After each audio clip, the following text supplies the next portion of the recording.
The story of the brutal murder of spinster Ruth Clarkson.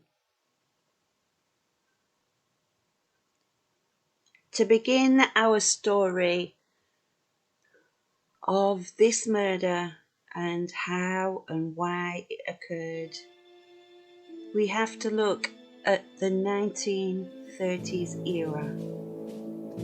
In 1937, an exciting new movie was brought to the cinema screens of the UK. Snow White and the Seven Dwarfs. Dwarfism was a very misunderstood phenomenon. It was rare.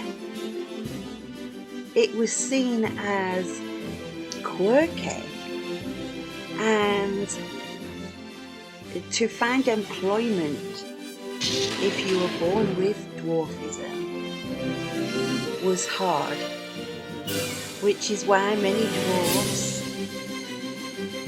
lived isolated lives and had to seek.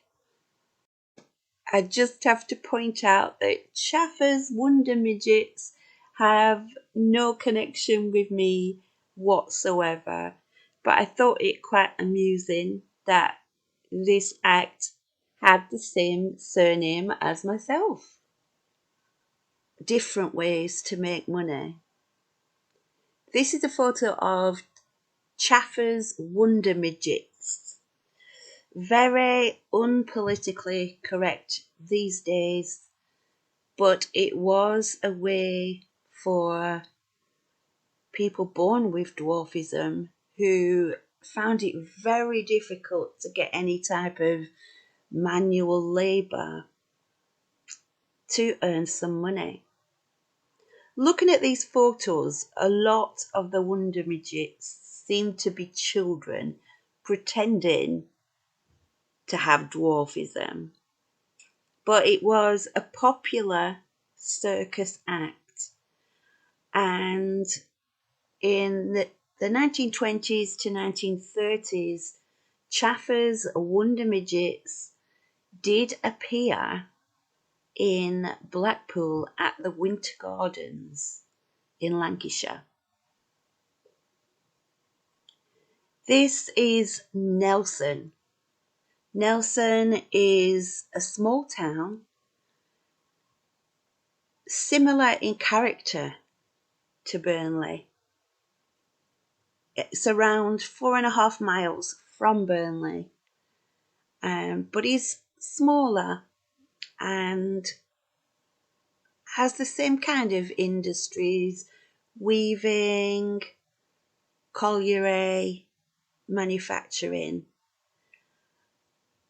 And in 1936, Nelson was home to the main characters in our tale.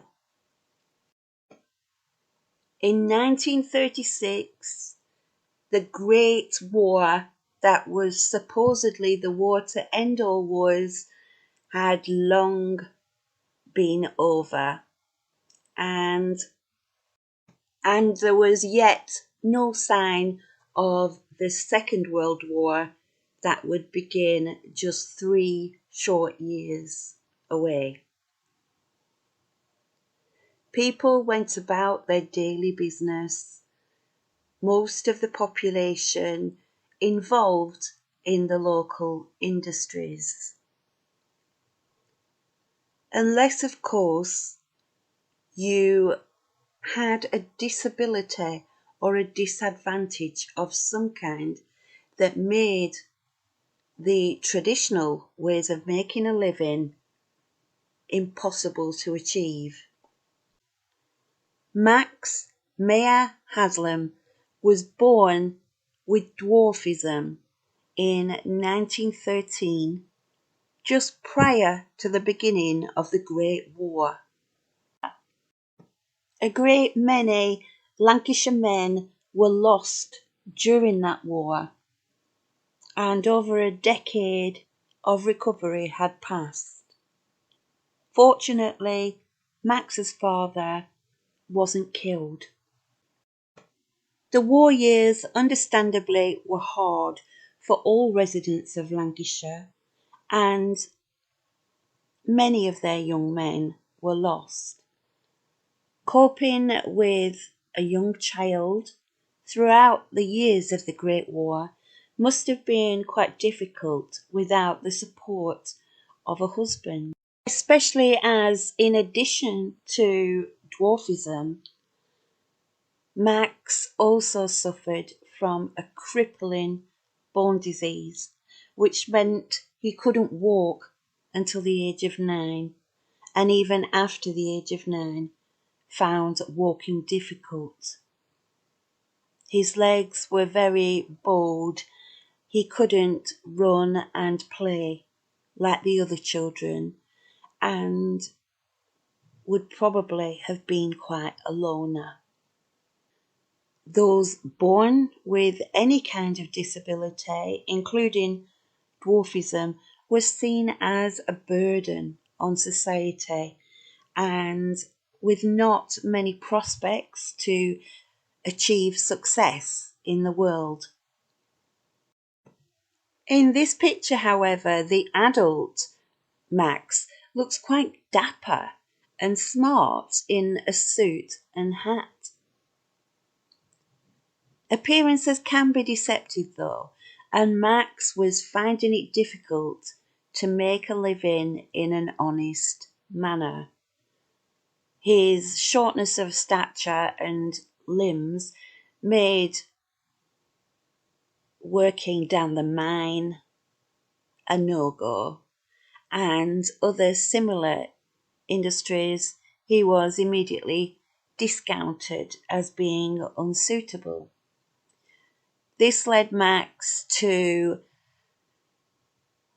looking at illegal ways of making a living, and he did become involved in thefts and burglaries, and he had already been arrested and punished 3 times before he reached the age of 23.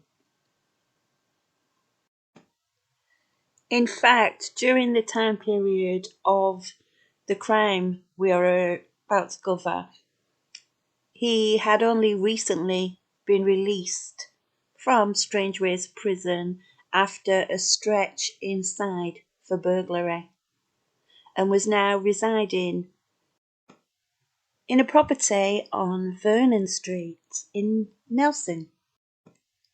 69 Vernon Street was a small boarding house set on a steepish hill coming out of the centre of Nelson.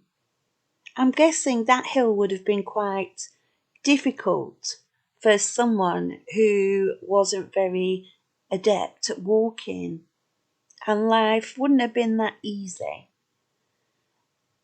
The boarding house held other single men in similar circumstances to Max, and he often visited the local public houses with friends he made there. He was single, and he will have found it quite difficult to attract women at that time. A woman would be looking for a husband who could provide and support her. And someone like Max, who was perceived by society to be imperfect, would not be considered a good catch at all. Also in Nelson in 1936 lived Ruth Clarkson. She was a spinster in her late 70s and she lived alone with her terrier dog. Previously, she'd lived around 40 years with another lady. Whether this was a romantic relationship or just a sharing of a property by friends, we're not sure. And as lesbian relationships were predominantly kept secret in those times, I I tend to be of the opinion that they were a couple. But since her partner's death, although Miss Clarkson was extremely wealthy, she was in fact a millionaire-ess and had hoards of money and Victorian jewellery in her house, as well as being a property owner. She lived in squalor. Was this a kind of depression caused since the loss of her friend? We don't know, but it seems that Miss Clarkson was a hoarder and kept herself to herself, really.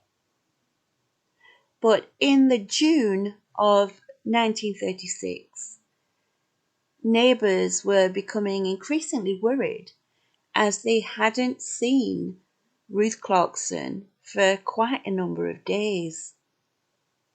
On the 22nd of June, D.S. Lineker and DCI Fenton of Nelson Police Station knocked on the door of 56 Clayton Street after being alerted of the worries of the neighbours. They found no answer, but the neighbours told them that they knew someone who had a key. Ruth's niece, Miss Edith Edmondson, lived quite close by and was called upon and returned with a key to the property. The officers then unlocked the back door, which appeared to have been forced and then relocked. And inside they were met with a scene of squalor. There were piled up newspapers, half-eaten food, and it generally was very dirty and unkempt. Amidst the rubbish-strewn scene, they found the battered body of Ruth Clarkson. Upstairs, they also found the rotting, maggot-infested body of Mrs. Clarkson's terrier dog, which was hanging from the bedpost with a length of twine. Miss Clarkson had suffered horrifically brutal injuries from a number of objects, including a tie lever and a plank of wood, and her skull was deeply fractured. The police were aware of Miss Clarkson's collection of very expensive Victorian jewellery and immediately thought of robbery as a possible motive for the murder. They put the word out in the pawn shops asking if any Victorian jewellery had been offered for sale and were told that a dwarf had been in offering Victorian jewellery very similar to Miss Clarkson's very recently. The police knew of only one person in the small town of Nelson that the description of dwarf could be attributed to, and that was Max Mayer Haslam. Police quickly located Max out walking with his friend Thomas, who was also lodging at the boarding house that he was staying at. Evidence against Max was strong. There was blood on his boots, and most damning of all, a bloody palm print matching Max Haslam's was found in the property of Miss Ruth Clarkson. Max was also found to be carrying several items of Miss Clarkson's jewellery and a key very similar to the key missing from Miss Clarkson's residence. Despite the evidence building, Max protested his innocence and said that the key was one to the back door of his father's house in Hayward. This was checked and it did not open his father's house door. It did, however, easily open the back door of Miss Clarkson's house. Thomas Barlow and John William Davison were staying at the same boarding house as Max Mayer Haslam and were often seen drinking together or out and about. All three were considered ne'er-do-wells in the area, and Thomas and John were quick to tell the police that Max Mayer Haslam had shown them items of jewellery and bragged about killing the spinster. A date was set for the trial for the murder of Ruth Clarkson by Max Mayer Haslam at Manchester Assizes on the 8th of December. The trial lasted a mere 2 days. There is very little honour among thieves, even less among killers, and Max tried to blame the robbery and murder of Ruth Clarkson on his two friends, John and Thomas. Max said that they had cased Miss Clarkson's house a week prior to the murder, and it was those two that had actually committed the crime. The court heard evidence from Thomas Barlow, who was with Max Mayer Haslam at the time of his arrest, and stated that Max had offered him £200 to dump a body in Caldwell Marshes, an area near Colne. The jury did not believe Max Mayer Haslam's excuses that the other two had committed the crime, and after only 2 days, Max was found guilty of murder and remanded to Strangeways Prison in Manchester to await execution by hanging. Max Mayer Haslam, 23 years old, was hanged on the 4th of February 1937 at Strangeways Prison. There was a protest against the hanging outside of the prison, but that did not stop the execution going ahead. One interesting fact about the execution is that due to the short stature and weight of the convicted killer, executioners Albert Pierpoint and his son had to do mathematical calculations for the length of the rope used for a clean drop. And because of Max's dwarfism condition, the rope was the longest drop ever to be used in a hanging in Britain. Did Max Mayer Haslam brutally murder Ruth Clarkson on his own? Or was he helped by his two friends who knew about the murder? I guess we'll never know the answer to that. And it was Max alone that took the blame and paid the price.